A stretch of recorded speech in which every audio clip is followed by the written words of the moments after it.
ఆంధ్రదేశంలో వీరబ్రహ్మేంద్ర స్వామి చరిత్ర ప్రాచుర్యంలో ఉంది. కాలజ్ఞానిగా ప్రసిద్ధుడైన ఈ యోగి పురుషుని జీవిత కథను నందమూరి తారక రామారావు ప్రతిష్టాత్మకంగా తెరకెక్కించారు. తానే స్వయంగా నటించి దర్శకత్వం వహించారు. ఈ సినిమాలో బాలకృష్ణ సయ్యద్ అనే ముస్లిం యువకుడు పాత్రలో నటించారు. సయ్యద్ తన మేనమామ కుమార్తె రజియాను ప్రేమిస్తాడు. ఇద్దరు వివాహానికి పెద్దలు కూడా అంగీకరిస్తారు. అయితే జీవితంలో అనేక మంది బాధలు, వికలాంగుల కష్టాలు చూసిన సయ్యద్ కు జీవితం యొక్క అసలు అర్థం ఏమిటనే సందేహం కలుగుతుంది. ఈ ప్రశ్నలకు సమాధానం కోసం శ్రీ వీరబ్రహ్మేంద్ర స్వామిని ఆశ్రయిస్తాడు. స్వామి బోధనలతో ప్రభావితుడైన సయ్యద్ భౌతిక జీవితాన్ని, ప్రేమను, కుటుంబ బంధాలను వదిలి ఆయన శిష్యుడిగా మారతాడు. అప్పుడే వీరబ్రహ్మం అతనికి సిద్ధ అనే పేరు పెట్టి తన ప్రధాన శిష్యునిగా స్వీకరిస్తారు. సయ్యద్ శిష్యుడిగా మారడాన్ని అతని కుటుంబ సభ్యులు, ముస్లిం పెద్దలు వ్యతిరేకిస్తారు.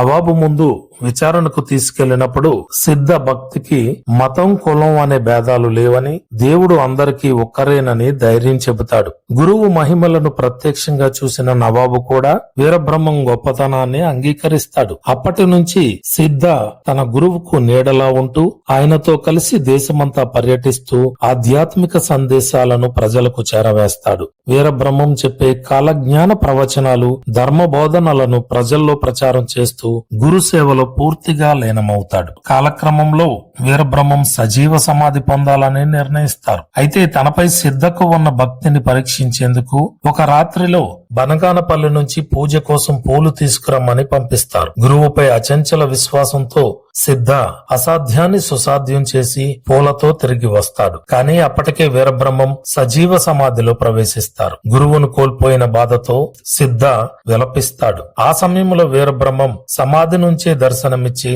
తన ఆధ్యాత్మిక వారసుడిగా ధర్మ ప్రచారం కొనసాగించాలని ఆదేశిస్తారు. వివాహం చేసుకుని గృహస్థ జీవితంలోని ప్రజలకు సేవ చేయాలని ఉపదేశిస్తూ తన పాదుకలు, వ్యక్తిగత వస్తువులను సిద్ధకు అందజేస్తారు. గురువు ఆశీస్సులను శిరసా వహించిన సిద్ధ ఆయన బోధనలను ప్రపంచానికి చాటే బాధ్యతను స్వీకరించడంతో కథ ముగుస్తుంది.